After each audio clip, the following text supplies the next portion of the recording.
Heavy week bash professional wrestling discussion on the internet.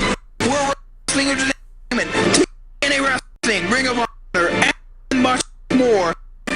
Yes, ladies and gentlemen, is in the hot seat with your host for Winners Project.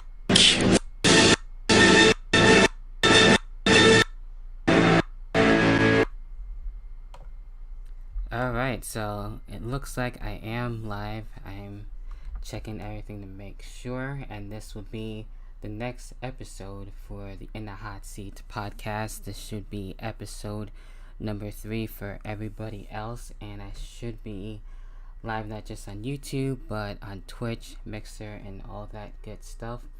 And for this episode, we'll be talking about the best from last night's WWE Backlash. And it looks like I am live as well for YouTube and everything, so hopefully, let me check the audio real quick. Alright, so the audio seems to be working just fine. That's good. Still trying to get used to OBS and everything and how it works. It's been pretty fun actually, trying to get used to it and setting things up and messing around with it. And I'm actually going to be doing this just regular audio style, of course, for the podcast as well, on Anchor and Spotify, and looking to be on other platforms really soon, so be on the lookout for that as well. So as always, I am looking to be talking about what I thought of the matches first, and maybe mixing a few other things. I know last week's podcast was pretty short on that. Well, the last time anyway, not just last week's, but for the last show. And gonna get right down into it, and we only had one kickoff match for Backlash, and that was with Apollo Crews and Andrade, basically continuing things for the United States Championship. And Apollo Crews with this push and everything has been really cool. I've been enjoying it, and it's well deserved. I like his entrance music. He changed that up as well, so that's been, you know, actually worth the listen. And with that being said, of course, he was able to actually have Kevin Owens actually evening the odds here. And of course, Andrade having Angel Garza and Selena Vega with him.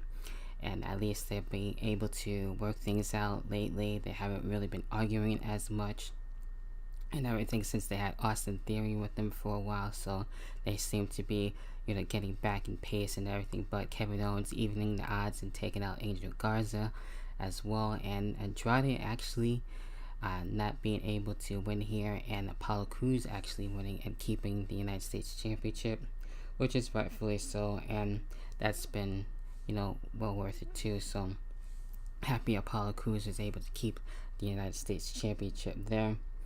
Then, not in any particular order really of what else happened with Backlash.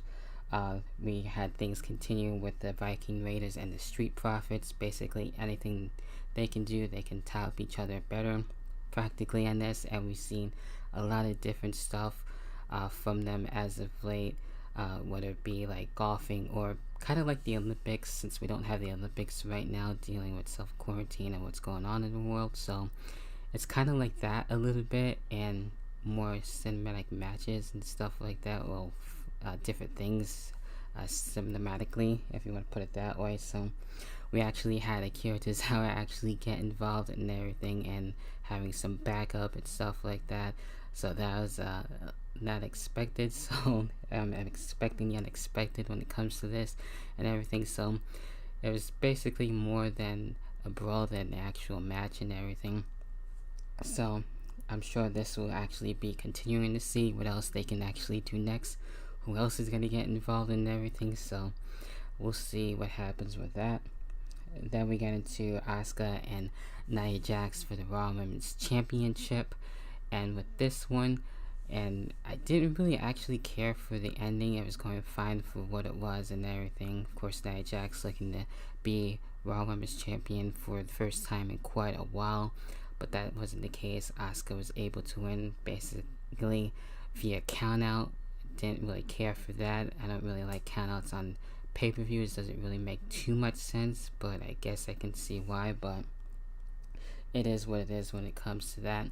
Also, where we had the women's tag team championships on the line, we had a triple threat match where we had Alexa Bliss and as well Nikki Cross and the Iconics, and of course Bayley and Sasha on this one. And this one I actually enjoyed. This is probably one of my favorite matches of the night, to be honest, and everything. And basically having a basic triple threat match in a way of sorts, and where 3 women were able to be in the ring at the same time and everything. So it was actually good back and forth stuff and everything, and Sasha and Bayley were able to actually get the win and kind of like get a steal on this one. So I'm sure things are going to be spaced out more and between Sasha and Bayley, between the two, and to see where they're actually going to have the actual matchup, and maybe it'll actually be either sort of out of respect, or we'll see how that turns out between the two when they actually finally have their match and feud get started. Maybe they'll be still tag team champions at that point. I don't know. I'm curious to see how they're going to do things, but Sasha and Bayley were able to get the win, and hopefully we will get to see other women's tag teams out of this and see more out of the women's tag team championships, because it's been a long time coming. They don't have to be in Raw, SmackDown. They can be going to NXT, NXT UK, switch things up a bit, and I think that would be a lot more better.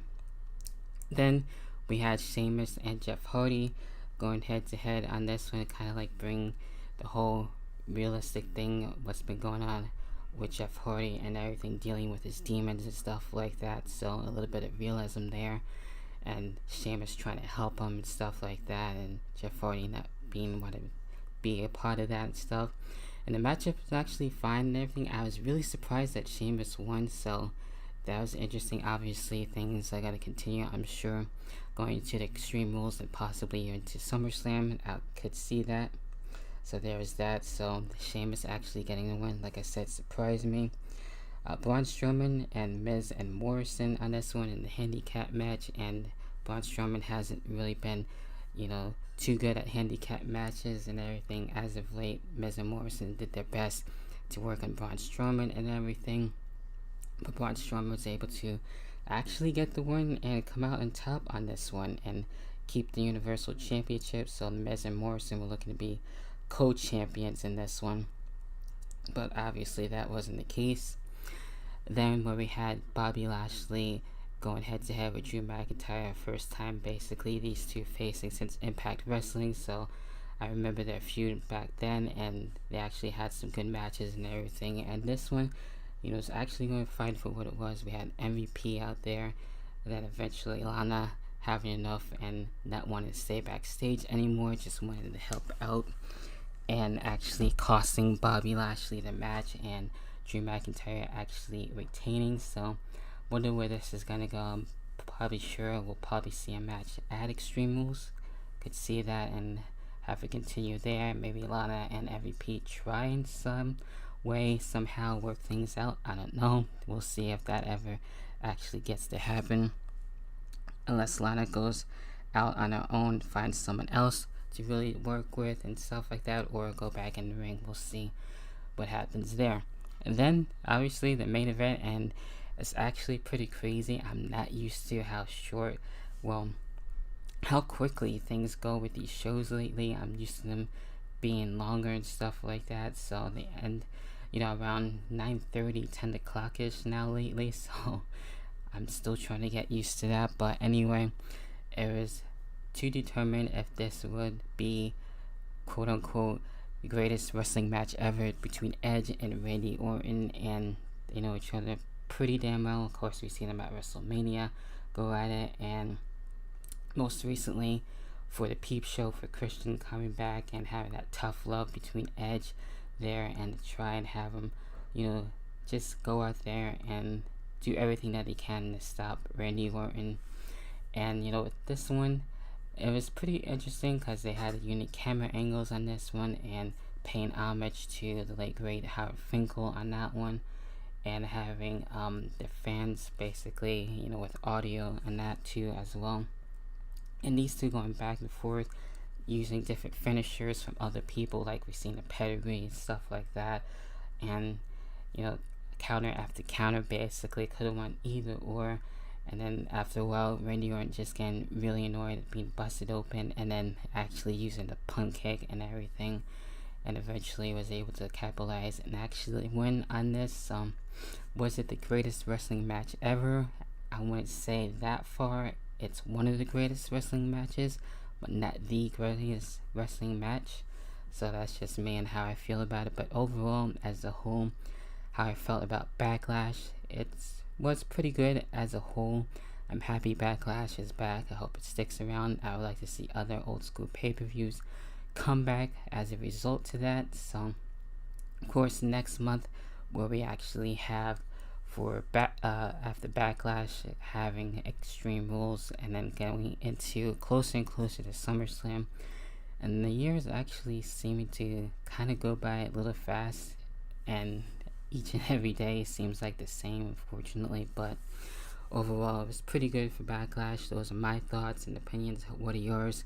And did you think Edge and Randy Orton was the greatest wrestling match ever? If not, what is your greatest wrestling match? And be sure to leave that in the comments as well. So, also, I was going to try and mix things up, but there really hasn't been like too much in the news lately and stuff like that. The only thing that I really do have is that Charlotte looking to actually win a men's championship. I did hear, so I'll talk about that a little bit. And it depends like who it is, and if it's someone like a Randy Orton or something like that, we'll see where that goes, and kind of deal with like how Tessa Blanchard is the world champion there for Impact. So I can kind of see it happening, but also we'll have to wait and see. I don't know if WWE is actually going to do that like other companies and have intergender matches. It's been a long time since they had that. So again, it depends on who it is and who she's facing,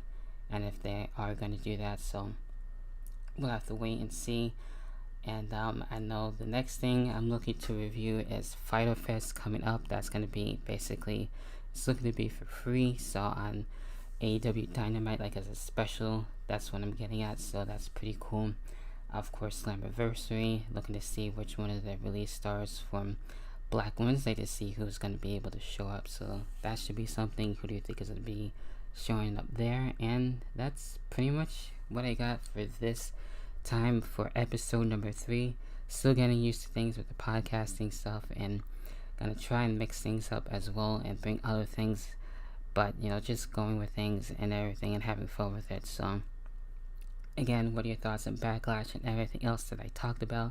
If you're watching / listening on YouTube, leave a like, subscribe, and hit the notification bell, and as well definitely follow on everything else with the other platforms as well.